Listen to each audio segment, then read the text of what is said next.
My name is Carmen Trotta, and today is July 19th, 2020. And we are in the room that belonged to the founder of the Catholic Worker, whose name was Dorothy Day. April 4th of 2018 happened to be the 50th anniversary of the assassination of the Reverend Martin Luther King. I'm sure the people of Japan know him well. This is the African American who led the civil rights movement, and also became a very significant anti-war activist himself. But what did King want? He wanted peace and justice. He wanted peace and justice globally. So for many of us, he is an enormous gift and personality here in the United States. So on the anniversary of his assassination, we went to the Kigs Bay military facility down in Georgia, where the United States has 1/4 of its deployed nuclear arsenal is held on this base. They come out on it as submarine warfare, the Trident submarine, which is possibly likely the most sophisticated delivery mechanisms for nuclear weapons in the world at this point. And so my understanding is that the Trident submarines can hit their military targets around the globe within 15 minutes of launch, where they deploy themselves, how close they deploy themselves. So it is sort of the gold standard, if you will, of genocide. It is the gold standards of nuclear weapons, which we understand to be genocidal weapons. 1/4 of the nuclear arsenal, would overwhelmingly change life on Earth as we know it. If the United States and the Soviet Union were to involve in a complete nuclear exchange, we would most likely kill all mammal life on the planet. Really and truly, all the people of this earth are one. All the humans of this earth are one. And I think we see that given the current circumstances of what has just happened with the pandemic going around the world that discriminates against none of us. And I do hope that we are all hoping and praying for one another, and I hope it becomes a sign for us of the unity that we should have. When will humanity grow up? When will we cease to have wars? When will we cease to use lethal force to purportedly solve problems, but they never solve them? They don't solve the problems. Typically, when you have war, it creates many more problems.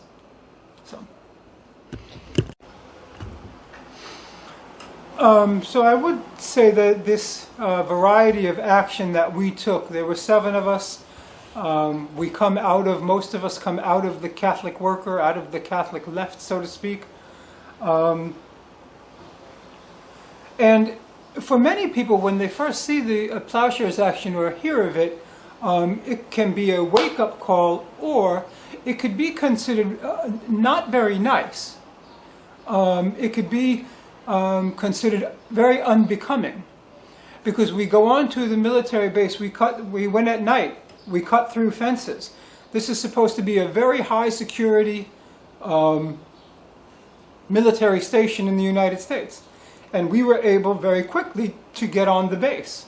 Not only did we get on the base, 3 of us went as close as we could get to where the nuclear warheads were stored. And we cut through concertina wire. We turned around, we took a picture of ourselves having cut the concertina wire. Then we went the next step and we cut the fence. We turned around, we took a picture of ourselves. And we were doing this because we wanted to prolong it to have them detect us. Or to show that they haven't detected us, which they didn't. And then we go inside. This is a lethal force area. If the soldiers if they felt really under attack, if they thought we were terrorists, they could come out and shoot us. They could shoot us really under any circumstances at that point, and they would not be charged for it. There would be no criminal charge for it. And among the things that is most unbecoming, going on to what is considered private property, is also the utilization of the throwing of blood, our own blood. We had drawn our own blood, and in part because we are trying to give some sense of what these weapons are actually about. That human blood is splashed, is spilled, is spread everywhere by these weapons. That these weapons are horrifying. And so in our case, for those three of us, myself included, who went into the lethal forces area, we were thinking of cutting the last fence, which would have allowed us to get to the bunkers, to get as close as we could to these weapons. So we took our final picture there, one more picture, and we literally, I had bolt cutters, and I was going to go. I asked the others if we should begin to try it, and as soon as I stepped in that direction, or when I stepped in that direction, all the lights began to go off, and we had to wait. So we took our banner once again. We held it up, this time in the direction of where they could see us, how they let them read the banner. And so a big military truck pulled up. There were only 2 military officers inside of it, and they stood in the car looking at us for several minutes, and then one of them got out. And when he got out, the first thing that we said is, "Officer, we come in peace. We mean you no harm." And he immediately detected that I had a GoPro camera on my head. I was shooting film. So we were very open about what we were doing. When it came to time to go to court, we showed the court exactly what we did. Because we do believe that in this action, it is we who were upholding the law. And we understand that to be international law. So if you look at the laws of war, and they have them, in fact the military carries the laws of war in their pockets, and you cannot bomb civilian areas. That is a law of war. That is international law. The nuclear weapons are so indiscriminate that they are immediately a violation of international law. So we say that we are upholding the law. Now the United States has, for the past 40 or more years, withdrawn from international law. I believe it's in 1924 that the Japanese at some point had pulled out of international law, and it's a sign of a sort of great desperation. So that's where we are. So they listen to you? Well, I should say also that we went to let me fill you in. We went to 3 places on the base. We had decided this in advance, so there was the 3 of us who went to the bunkers. We wanted to get as close to the weapons as we could. If we could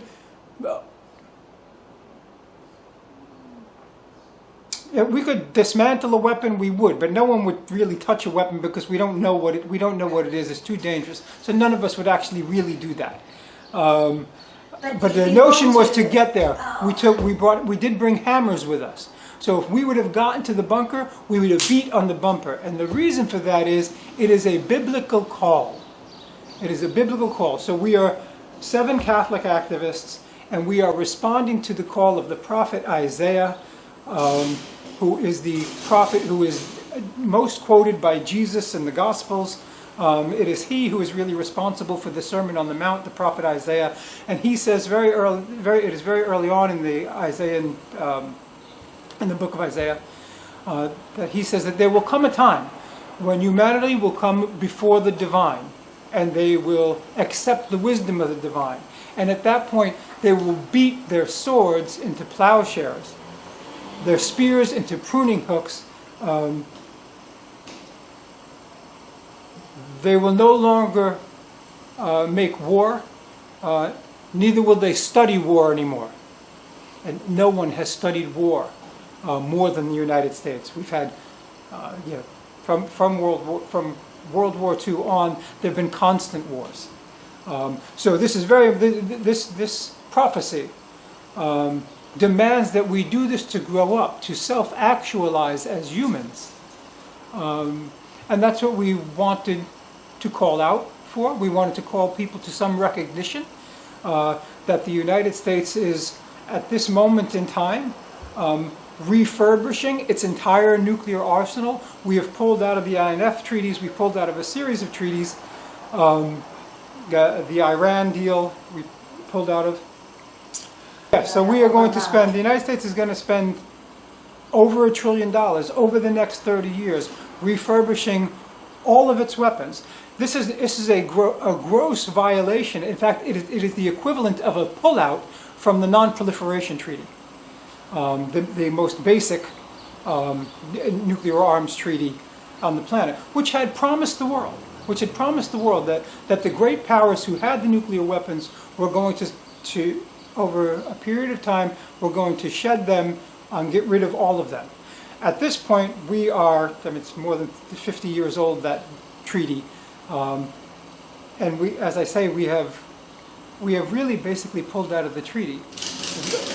The violation of it is so enormous. And we're going to spend, these phenomenal sums of money on tactics of genocide. But really, there have been, to modernize any weapon is a violation itself under the Non-Proliferation Treaty. So those days are gone. I mean, what we have to look forward to, hopefully, is the Treaty for the Prohibition of Nuclear Weapons. And we do hold great hope in that. I should say that in the days before we were planning our action, the news descended upon us that the Bishop of Rome, that Pope Francis, had said that nuclear weapons, their very possession, was to be firmly condemned. So in a certain way, Pope Francis had taken seriously, as many had taken seriously, the non-proliferation, which again at this point we've pulled out of, and said, okay, thus far and no further. At this point in time, the nuclear weapons have to go. In the 1960s, during the Second Vatican Council, there were a number of statements made about quote-unquote scientific warfare, which was really a reference to nuclear weapons, and that these scientific weapons, that they were horrible. And it reiterates, those texts reiterate that you cannot bomb civilian populations and their extensive populations with these sort of lethal weapons or scientific weapons. They didn't know quite what to call them, but what they were clearly talking about was nuclear weapons. So. Yeah, Dorothy Day is a very fascinating Catholic, had a fascinating life. She was not born a Catholic. When she was young, she was a fervent little Christian for a period of time. But as she got older, she became once really quite secular, but always humanitarian, always a fighter for peace and justice. She was a suffragette, meaning she wanted women to have the right to vote in the United States. She didn't merely want it, she demonstrated, she went to jail for it, and she suffered some very harsh treatment in one of her earliest arrests. So she was a suffragette. She was also notably a member of the Anti-Imperialist League. She was opposed to American imperialism. She was herself a journalist from very early on who wrote for socialist newspaper. She wrote for one paper that was based here in Manhattan called The Masses, which was a very highly regarded newspaper that came out basically against the United States entrance into World War I. And that newspaper was shut down. It was shut down, and the editors were taken to court. I think in 4 different instances. Ultimately, they didn't win in court. But so she was also a member of the International Workers of the World. And when we look at labor unions today, one of the reasons I think the labor movement has failed so miserably is because they became about themselves. They became about protecting their own workers. They became about protecting American workers, and there was very little international exchange. The International Workers of the World wanted a much fuller democracy. And so Dorothy Day was there too. So all of these things, you can see this kind of very thoughtful, very deeply human being thinking things through. And ultimately, there are some, there are a number of issues in her life that when she was young and living in New York City as a journalist, she led this sort of high life. She was. Some people say she was a great drinker, that she could drink people under the table. But there were things that brought her. Really, it's World War I in very many ways. A great deal of the left became very disillusioned, and many people were forced to leave the country.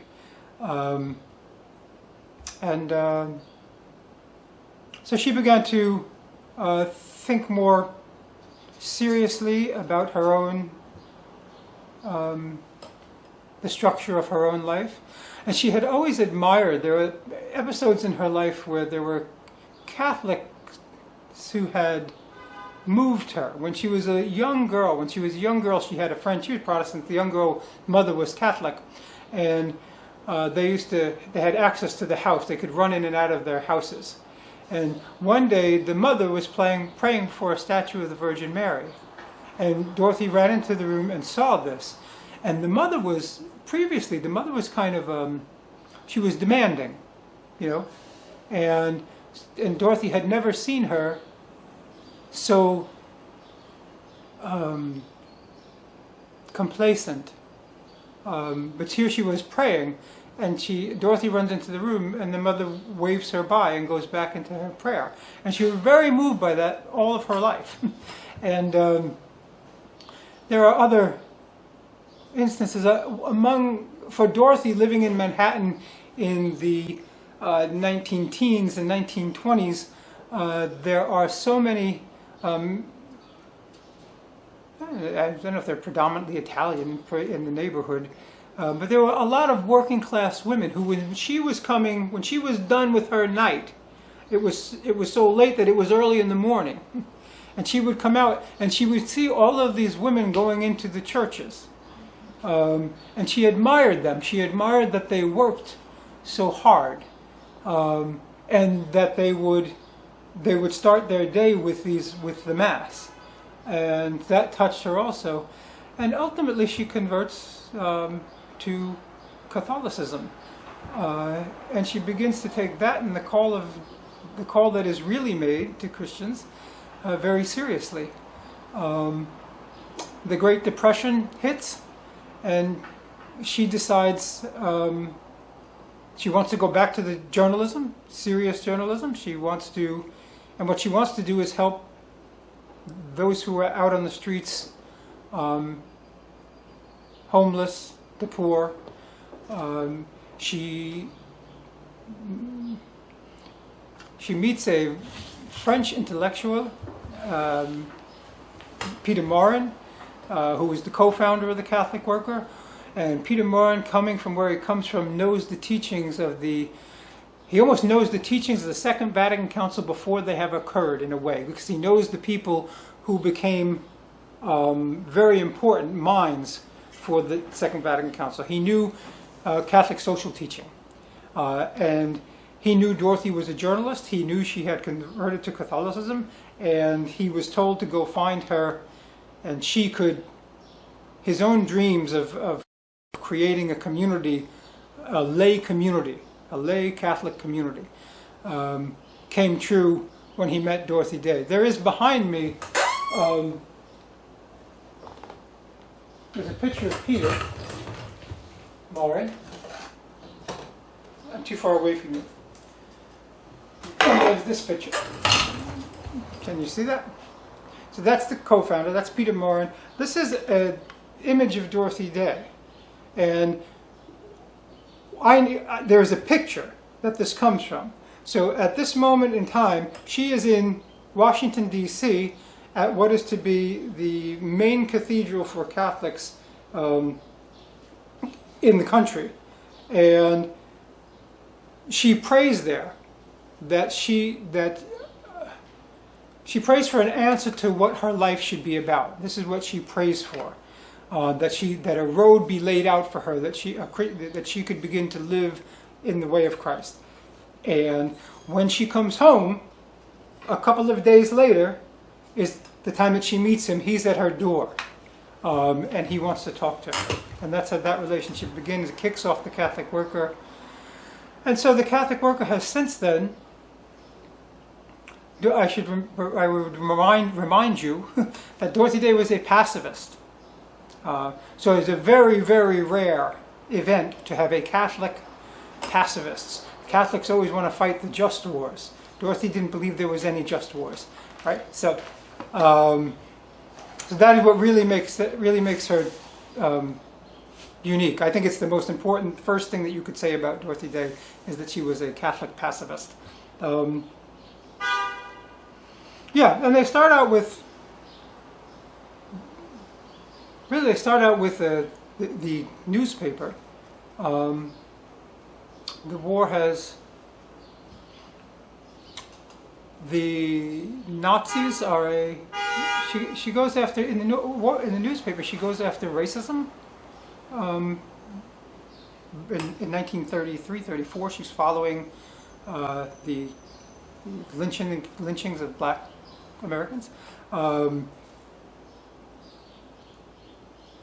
Yeah, she continued. There was picked up a lot of issues. The labor movement. And with the Great Depression, the number of people who were on the streets. Very soon they decided to create a community, get a house, and begin to shelter people who are on the streets, which we do to this day. And there are now, some people say there are as many as 150 Catholic worker houses around the country.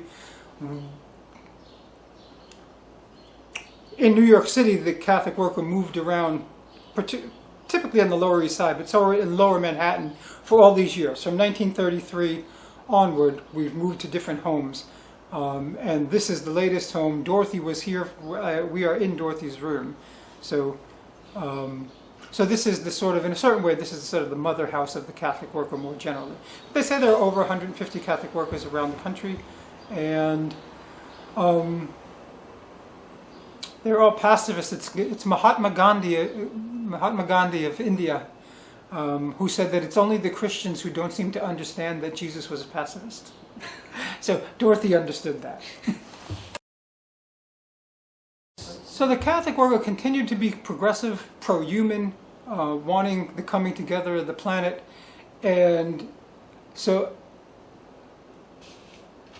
the Vietnam War was the great event of my childhood, that I watched a culture swiftly change, there being a very lots of disagreement culturally about the war in Vietnam.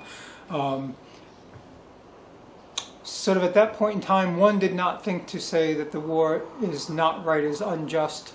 The majority of the population didn't think that way. When the United States went to war, we were the greatest nation in the world. We are still the greatest nation in the world. We hear this over and over and over again. Yeah, and you can hear out of both presidential candidates right now, whether it's Biden or Trump, they will both say that the United States is the leader of the world. So very early on in our history, we did seem to go after empire. And now we're basically there, and we may be crumbling. But my experience was that this issue of the war in Vietnam, some of my teachers let their hair grow long as a protest to the war in Vietnam. When I was in junior high school, I was a little kid, and I'm like, it seems so strange to see these men with very long hair. And there were protests that you knew about. There were a group that came out, they were called the hippies. And even as a child, I kind of liked their language because they wanted to talk about peace and not war. So I did like that. But certainly in my own family, no one was prone to that. They were also related to drug, sex, and rock and roll, the hippies. So I was always, so the war ended in before I was out of high school. But it was always on my mind that what I did not know, what I could not understand about my own generation is who was right about the war in Vietnam. What was the war in Vietnam really about? Was the United States fighting a just war trying to protect people against communism? And that's what we were told. That's what we were taught. And that seemed like a good cause and just war. But when you come to know the history of the United States more generally, there is no concern for human rights. There was a great American Marine whose name was Smedley Butler ages ago, from the turn of the century, late 1800s into the 19th century, and who wrote a book called War is a Racket. And he was a very highly decorated Marine, and he came out and said that all war is really about money, it's really about power, and he is absolutely right. But I didn't run into Smedley Butler. I went to college, and I felt like my main pursuit in college was to find out what the truth was about the war in Vietnam. And when I got to college, someone who became my academic advisor, who was a Congregationalist minister, Christian, who had been at that college while the war was taking place and there was a rebellion among the students, he gave me Dr. King's Beyond Vietnam speech. And what settled it for me is that there's one line in the speech where King says that the United States was paying 80% of the French effort to colonize Vietnam. The United States was paying the French, paying for the war for France to colonize Vietnam. So with that, it becomes quite clear that the United States had no greater intention or better intention than the French did. We also wanted to colonize Vietnam. We wanted military bases on the border with China, who we understood even then to be a growing great power. So it was just another Cold War move. Interestingly, as an aside almost, in 1962, the first demonstration against the war in Vietnam was called by the Catholic Worker here in New York City. The Catholic Worker and the War Resisters League, who remain friends to this day. But I didn't know when I was coming up and I went to college. That academic advisor, whose name was Dennis Haas, who died a couple of years ago, who was a very brilliant preacher, who knew the scripture really well and very intriguing. And so I became a religious studies major. While I was in college, there was a great deal of turmoil in Nicaragua and El Salvador, in Guatemala. And Central America became a large focus for a lot of young Christians who wanted to go down there and help out, who recognized immediately that we were not about human rights in El Salvador and Nicaragua. We were about the dictatorships who we helped to create, the dynastic families that were themselves control mechanisms for the American empire. And then, the Archbishop Romero was killed in 1979. I go to college in 1980. So there is someone who I have to I learn about. When I was in college, there were stickers that they put on the back of cars, bumper stickers that they put in the back of cars. And one of them said, El Salvador is Spanish for Vietnam. El Salvador is the same thing as Vietnam. And so because of my faith life through this Congregationalist minister who understood I was Catholic and had no intention of violating that, he was only wanted me to explore it more. And because I had talked to him about Vietnam, and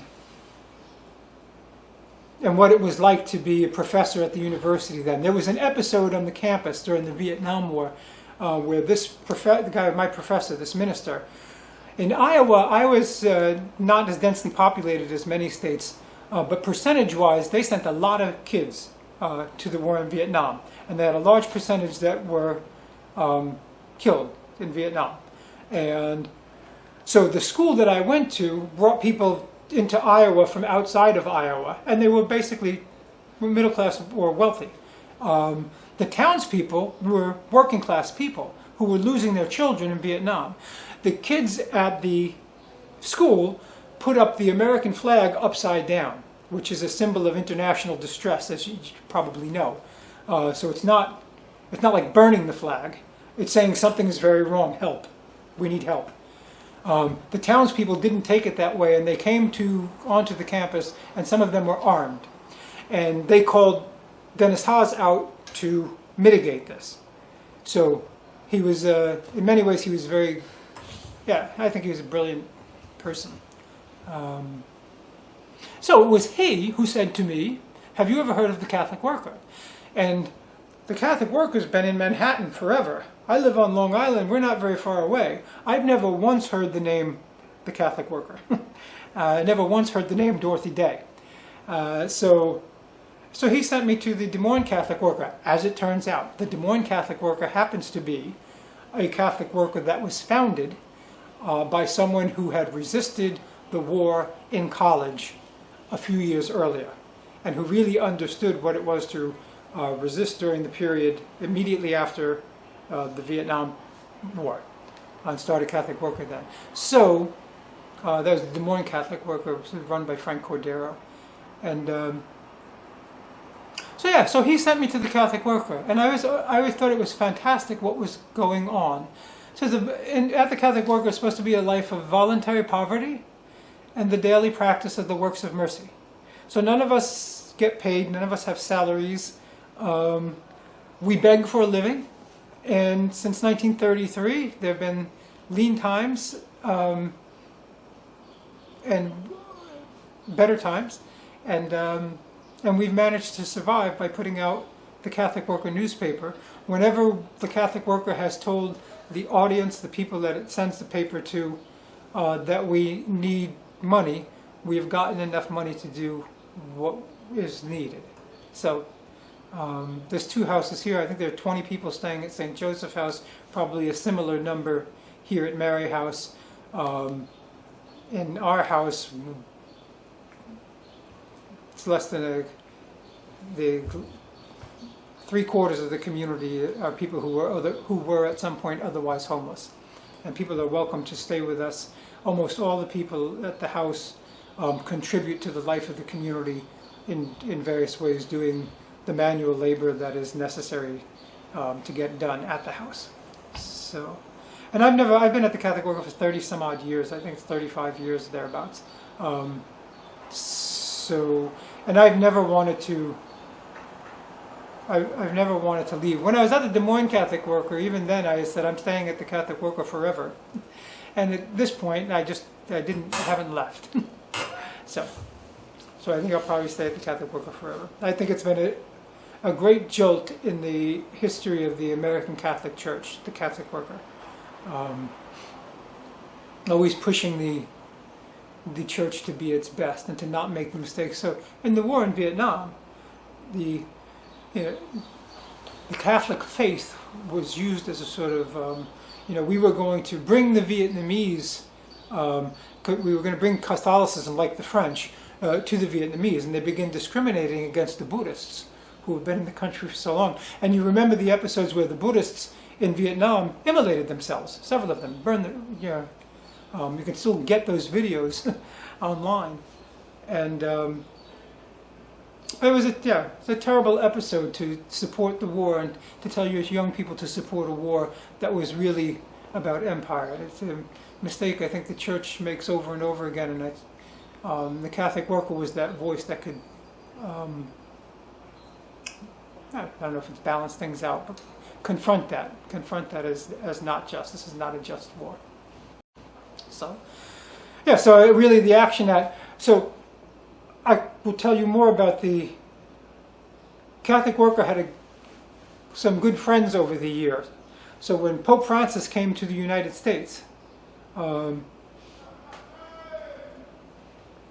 was going to say he mentions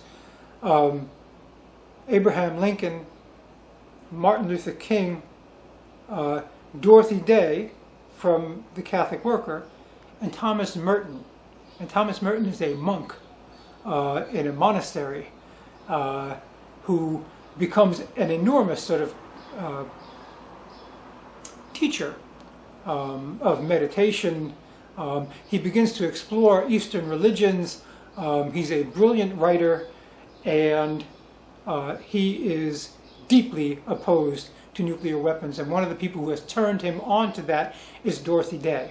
In the early days, or of the Cold War with the Soviet Union in the 1950s, the Catholic worker initiates a campaign against air raid drills. So air raid drills were supposed to protect the public. People were at schools, they were to go under their desks and cover their head in the case of a nuclear blast so that they wouldn't die, because covering your head and sitting under your desk was going to save you. But Dorothy Day and members of the War Resisters League put together demonstrations that were opposed to this. So in New York City, for a period of 6 years, once a year, they would sound an alarm. And everyone needed to go into the subways or into the basements of their houses.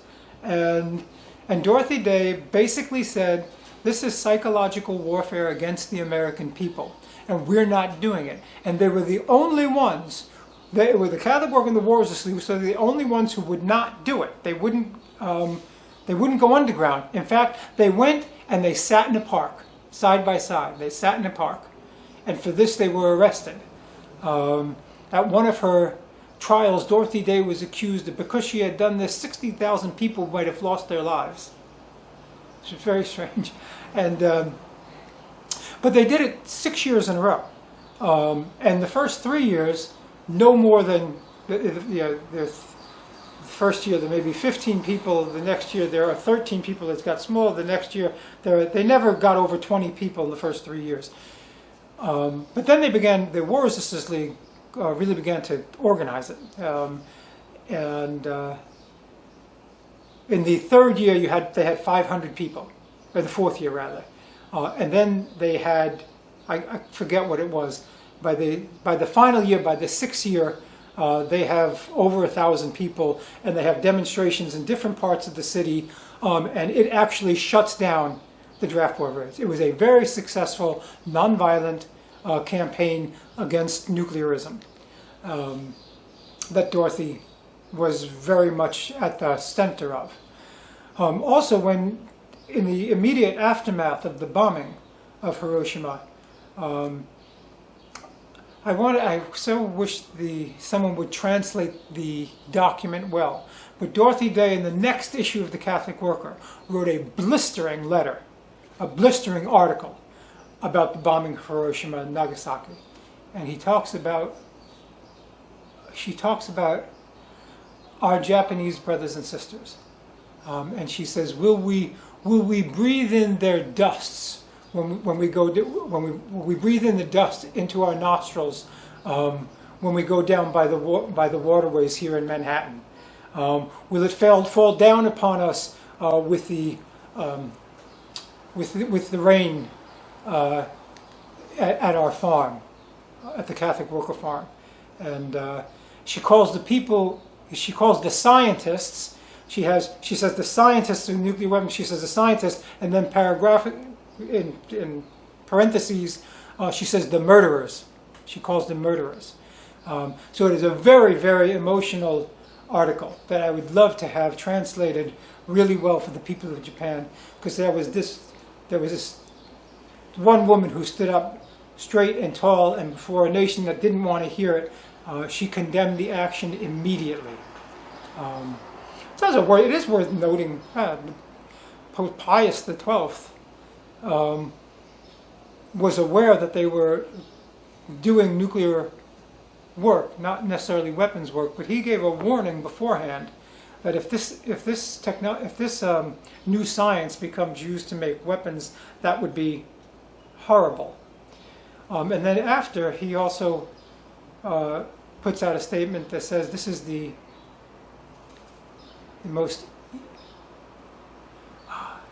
I wish I could remember it exactly. This is the most evil weapon the human mind has ever conceived. And I think it's particularly important that the Pope said, used the word conceived, bore, birthed, created. It's almost as though he's saying it's not created by God. This is just a violation of the divine. Plowshare action started in 80s, right? 1980s, So Berrigan? Yes, and when it says I did. So Thomas Merton, I have mentioned as being important to this. Thomas Merton was an enormous influence on Daniel Berrigan. Daniel Berrigan, who was a Jesuit priest, of the intellectuals within the church, and he had been, when he was a young child, at his family home, they used to receive the Catholic Worker newspaper. So he was familiar with the name Dorothy Day. He was familiar with the newspaper from his childhood. And he does become a Jesuit priest. He believes he is going to be in academia most of his life, where he thinks he will spend his life. His brother, Philip, goes to World War II. And in his biography, he says he had become a very effective killing machine in World War II.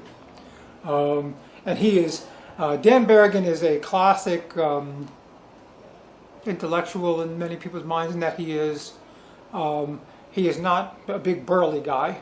Otherwise, he's also a poet. Philip is a big burly guy. And he fought in the European theater. He fought the Germans. In fact, at one point, Phil Berrigan in his biography says that immediately after the war, in the days after the war, someone in the German SS who had been taken prisoner walks by and sneers at him or has some gesture that's negative. He takes a gun out of his pocket and puts it to his head. And he is going to kill him. And a friend of his says, the war, stop it, Phil, don't do it. And he doesn't do it. He stands to reason. So he is going to come, he comes back, and he's not quite sure what to do with himself after being a soldier. And his brother Daniel says, why wouldn't you become a priest? It's a very religious family. And so he does that. He becomes a priest and he gets immediately involved in the civil rights movement.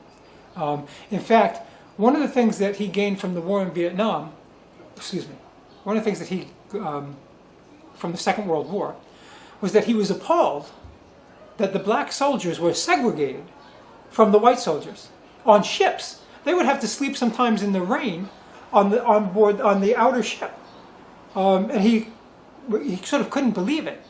And so when he came back, he became a Josephite priest, and their mission was to go to the black community, to serve the black community. And he took that very seriously. He's sent to Louisiana, and he is trying to participate in the civil rights movement, and the bishops keep saying you can't do it. He wants to do civil disobedience, and the bishops say you're a priest, you can't be involved in politics, you can't do it. And Dan thinks he's absolutely right and wants to join him, and Dorothy Day prints articles about them and says that they're right on.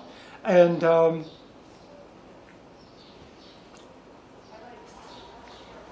ultimately, at one point, they convince their bishops to allow them to do civil disobedience. And they go to Mississippi, and the bishop in Mississippi says, turn around and go home.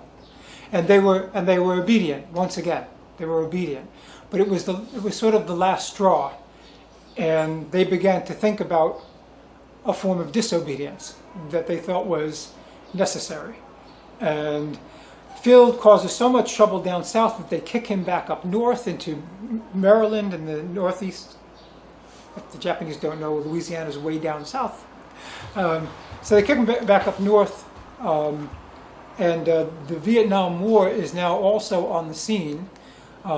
It's 1968, which is the year that Dr. King is assassinated. And as there are riots in the streets, Philip Berrigan is calling Christians together small group to resist the war in Vietnam. And they do the first of what is possibly a couple of hundred draft board raids. So the draft boards, they would send Americans. If you were A1, you were the person who they wanted to go to Vietnam. You were in the right shape and the right age, and everyone. So they would send this to your house, and you would have to come back and go to war. And this became a major issue of resisting the war, that young people began to take them and burn them. So he did something more. He went into the draft board areas. They broke in sometimes, most all the time, and they took the draft files out, and he got Daniel to come along with him at what became a landmark civil disobedience event, where they took several hundred draft files out of an office, brought them into a parking lot, and they burned them. They burned them with homemade napalm as a reminder to the American public of how gruesome what we were doing in Vietnam was when we were dropping napalm not merely on forests, but on people. So Daniel Berrigan, in a statement that he gave, talks about the land of burning children when he talks about Vietnam, the poet. And they have an extraordinary trial, in large part because Daniel Berrigan, the poet, and the wordsmith, he's fantastically articulate, and he puts together a brilliant statement that he makes in court, a very inspiring prophetic statement. And this is controversial even within the Catholic worker. Dorothy Day they threw blood. Again, it was unbecoming. This is the genius of Phil Berrigan in a way. The trauma, perhaps, of a Second World War veteran that has now come to be entirely about life and justice and peace. And he brings this element into it. The element is also brought in, if you look into religious functions within the Jewish community, that the pouring of blood is often a sort of blessing. And so there's where some contact is made that can reconcile certain people to it.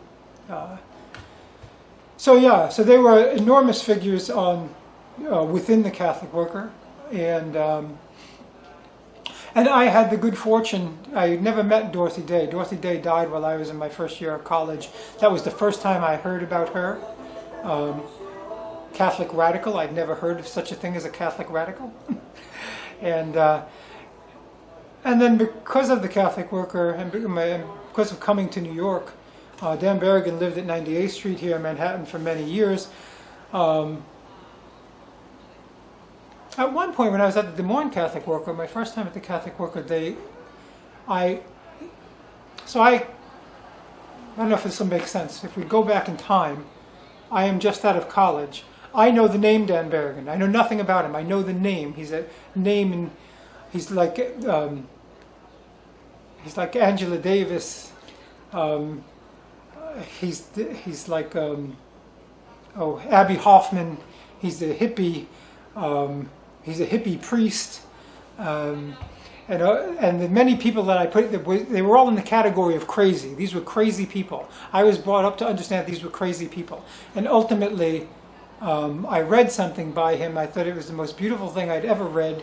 And I was so moved by it that I sent him a letter. And I never thought I would get anything back. This is in the 1980s, 1984, 85. And I got a letter back from him. Congratulating me for being at the Catholic Worker. And he was at that time filming a movie down in Central America called The Mission, which is an interesting movie to watch. They were enormously important to me. I had the good fortune of going to Jonah House. So Jonah House is the home of Elizabeth McAllister and Philip Berrigan. Elizabeth McAllister is my co-defendant, so we're moving quickly through time. And I met Philip, and I had enormous regard living with him for his discipline. They used to paint houses for a living. People that were part of their community, they used to try to get them health care, try to make enough money so that they could pay for their own health care. And when I was there, they were building another house. Philip wanted to give Liz McAllister a big house to form a larger community. So I worked on this house the whole time, but I got to listen to the every Sunday they would gather and they would do the readings of the day, or the readings of the gospel for that day, and then they would share. But their sharing was enormous. They had been at this for a long time. They'd studied scripture better than I studied it at college, and they had a take on it. You know, they had been living lives of resistance. They called that, ours is a house of hospitality. We take in homeless people. Jonah House was a community of resistance, and they resisted the war in Vietnam. And when that war ended, they said to themselves that they had to rethink, because they understood that the war in Vietnam was over. But the larger war, the larger battle, the empire that we are battling against, the American empire that we are battling against, still goes on. And that it was then that they came to think of the nuclear weapon as the gold standard for genocide. You know, so these nuclear weapons that we had, they had to begin to address them. And once again, in 1968, Philip and Daniel joined for that action in Catonsville, Maryland. That was a sort of sensation around the country. So once again, those two joined together with several others, and they went to a place where they make the nose cones for nuclear weapons. The nose cones for nuclear weapons allow protect the weapons as they come in from the atmosphere when they re-pierce the sort of hottest point. It protects the weapons. So they actually got to one of them. So this is not itself a weapon. It is part of a weapon system, and they get it and they destroy it. They beat it. They break it. So that was the first Plowshares action. And since then, people say that there have been about 100 Plowshares actions over the last 40 years. And for myself, I knew about Plowshares actions. I knew prior to our action, I knew a lot of the people who did them. So many of them come from the Catholic Worker. And I watched for a long time, and these people were sane and decent and sort of brave. And so it took me a very long time, because like I said, I myself almost thought it was unbecoming sometimes. And ultimately I had word that there was a new group forming, and I asked around a little bit and found out one person who was involved in it, and asked if I could go into the process again and see if it was for me, see if I could do it, or if once again I would say no.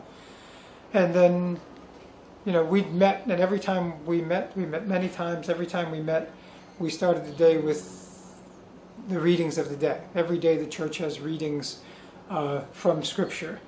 Around the world they are the same. And so we would read them every day and we would discuss them. And once again, my friends were quite brilliant at discussing these texts.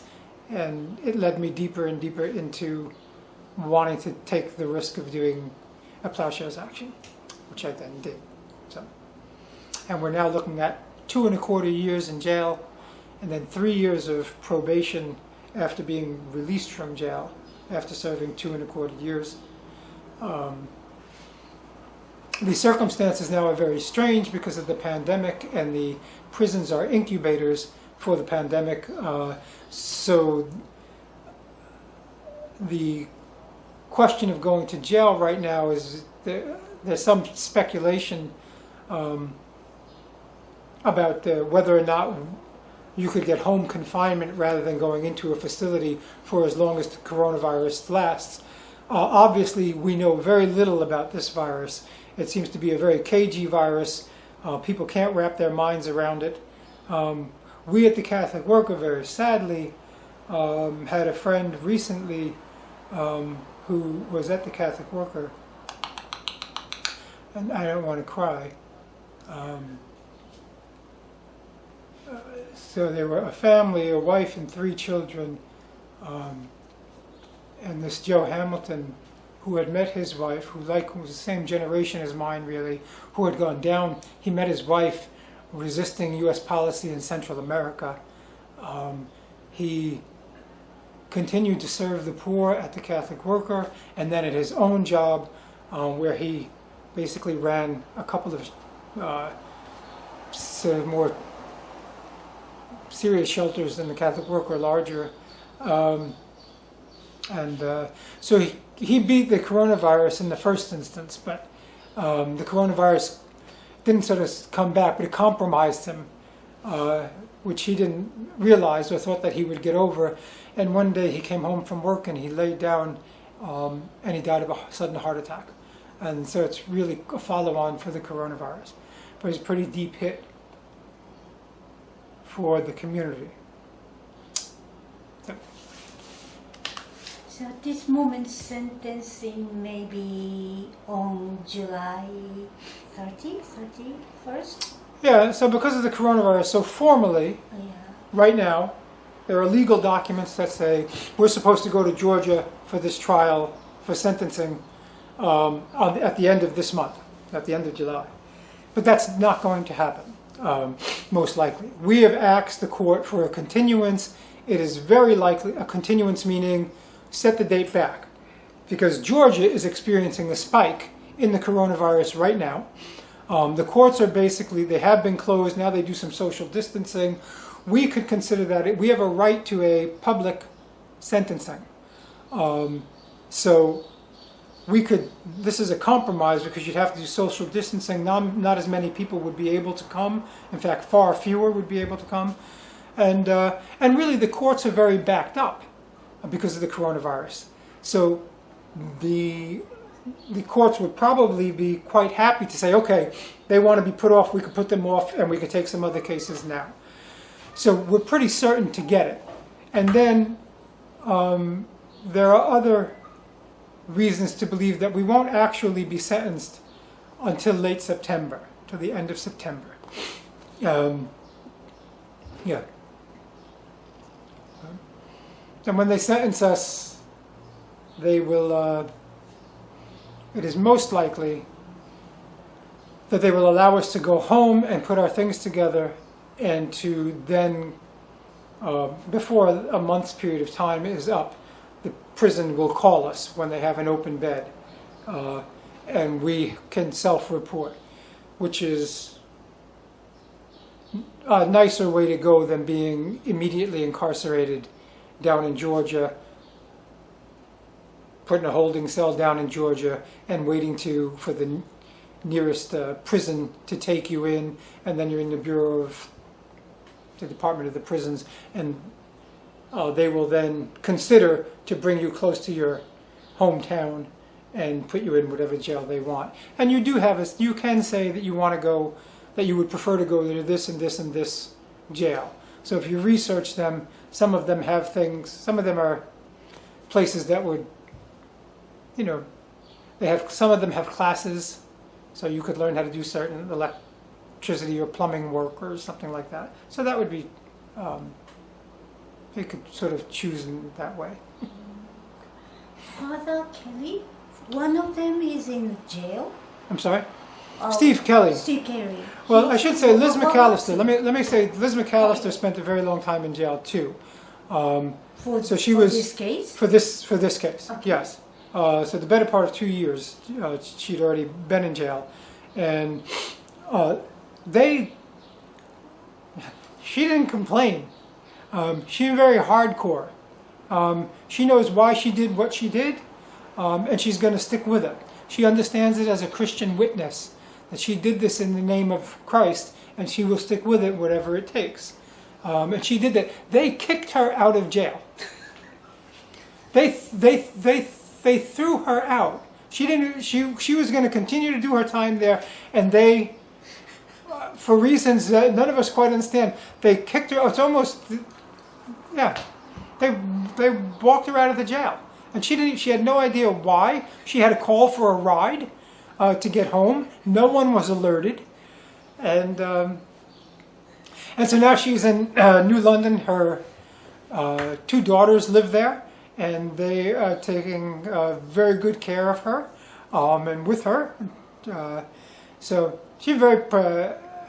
When I was at Jonah House, I was living with her. She was so good at just piecing together the scripture. So she's really quite brilliant, and she's now with her two daughters in New London, Connecticut. And Steve Kelly has not come out of jail at all. Steve has been in several Plowshares actions. So he is sort of a known entity to the government.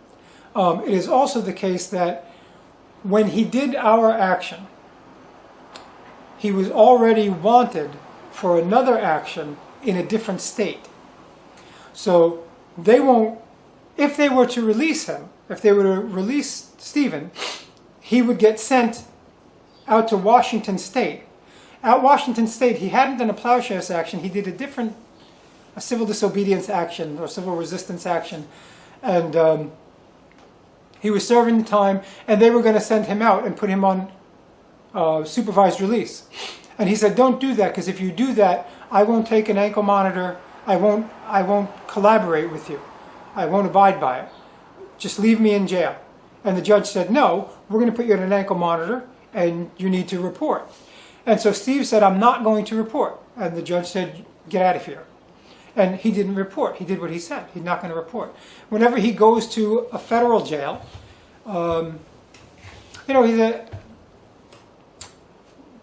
in court. When the judge enters the room, everyone is supposed to stand. Because judges always do justice. Because this is America. Because we support our system. And here is a Jesuit priest who will rise for no one except the divine.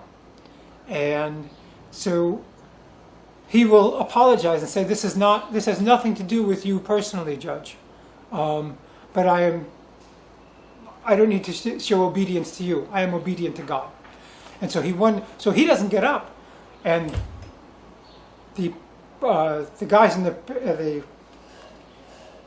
the police at the trial, the people who are in the courtroom, they go to get him and they will lift him up, or they will take him out. And the lawyers actually said, no, don't do it. Don't do it. And they did actually stop, and they allowed him to sit. So he's that tight. When he goes he's a brilliant being. When he goes into federal prison and he doesn't cooperate, he won't take a urine test for the drugs. He doesn't do drugs. He's not going to take a urine test. So they take him and they put him in solitary confinement. Solitary confinement, for a lot of people, but there are a lot of doctors who say solitary confinement is torture. If you go beyond a certain amount of days, it's torture. You can't do this to a human being. So right now they're trying to pass legislation to end solitary confinement in New York State, and there's good reason to do that. But Father Steve, when I say how do you manage? You go for months and months in solitary confinement. How do you manage? And he said, oh, there aren't enough hours in the day, because he reads and he has a yoga discipline that he does all the time. And that was his response. He smiled and said that there aren't enough hours in the day. I can't. And he's now been,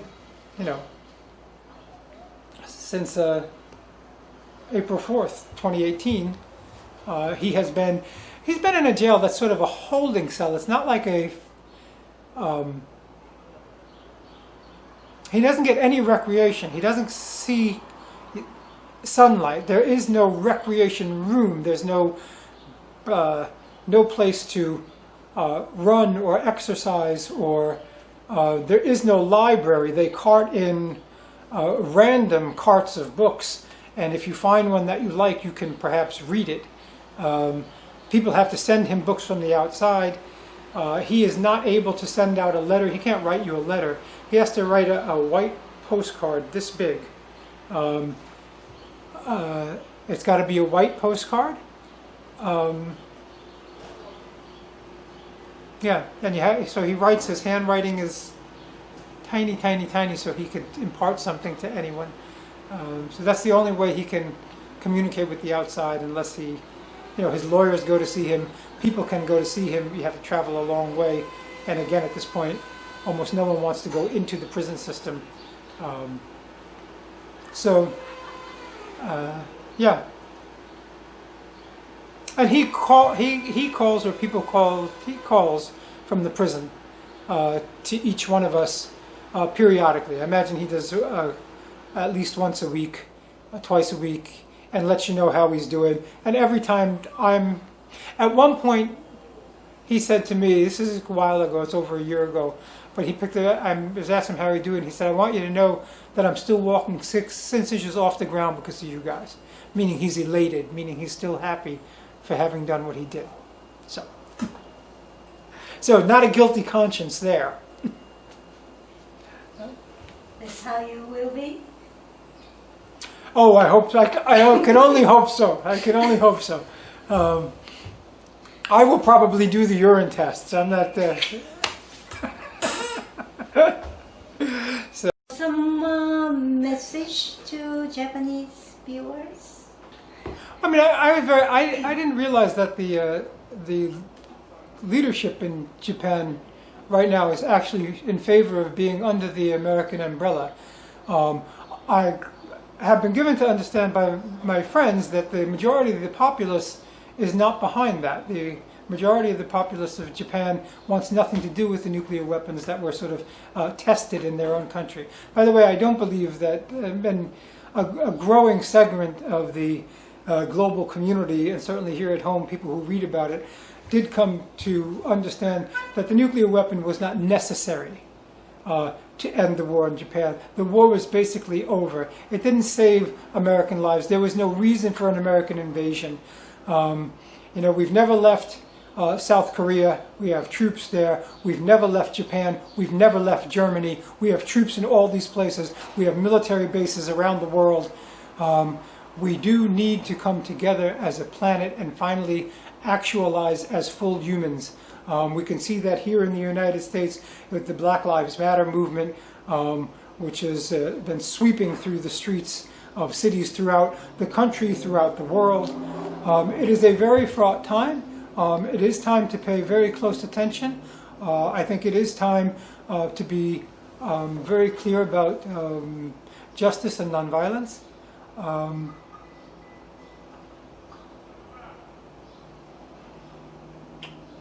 Yeah, we can see, like I say, I would like so much to think that the pandemic could be a time of global unity because so many people in so many different countries are perishing.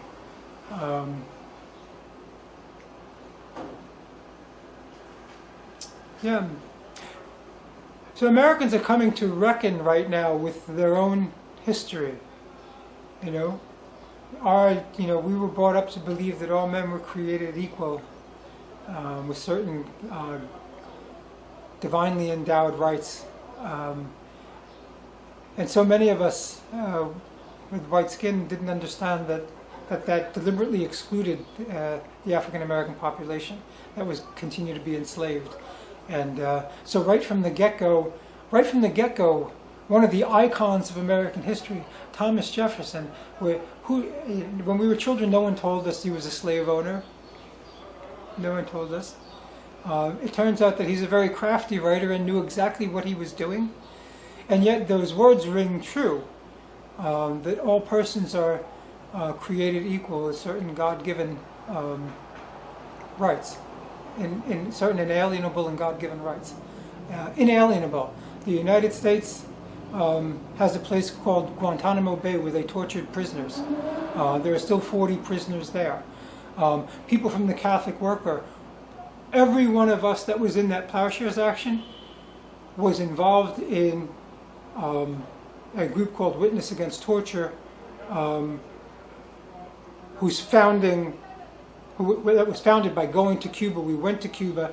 4 out of the 7 who participated in the action actually went to Cuba, while the prisoners in Cuba at Guantanamo were on hunger strike. So, yeah, it's just sort of another element of trying to bring the world together. But the United States, really having been in that instance, they've created a new class of human beings who have no rights, who are again sort of enslaved or subject to torture. They're now in jail indefinitely. So you believe in actions? Oh, I believe there have to be actions. There have to be actions that are consequential. There have to be actions to... It is not merely enough to go out in public and hold banners. That people have to do things that are of some consequence. And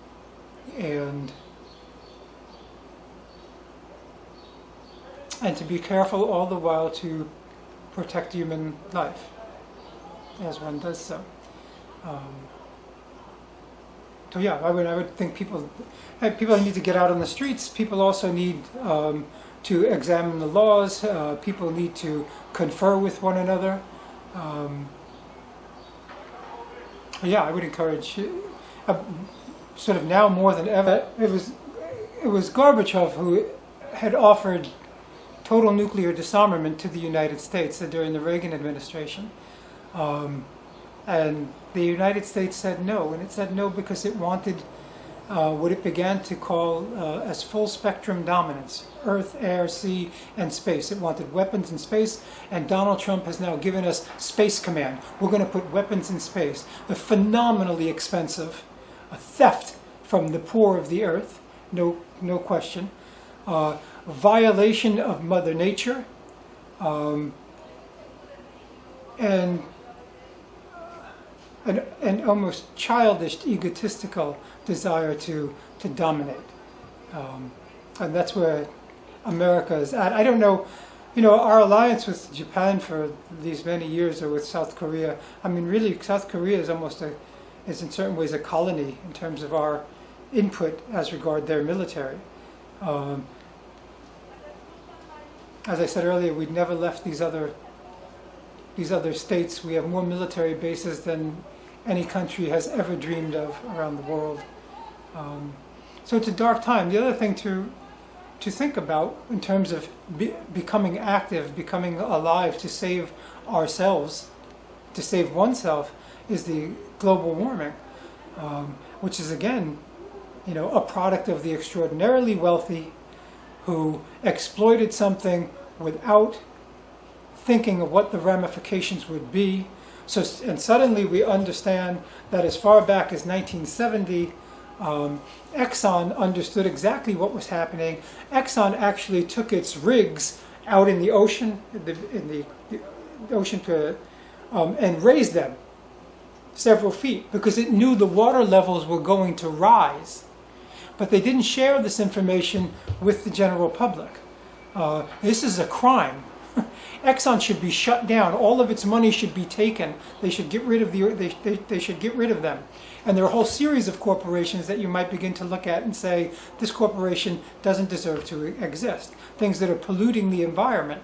So we continue mindlessly, not so much thoughtlessly, but it's as though we don't have a brain in our skull. That we could do this to ourselves, as though, what are future generations supposed to do? At this point, we have an entire generation of young people who've been told that the world may end. Life as we've known it, is going to end in your lifetime. It's a terrible thing to have to tell young people, and yet, so there's got to be a lot of good thinking and a lot of activism. Things need to be joined together. We need to begin to understand how dependent upon each other we are. So love one another.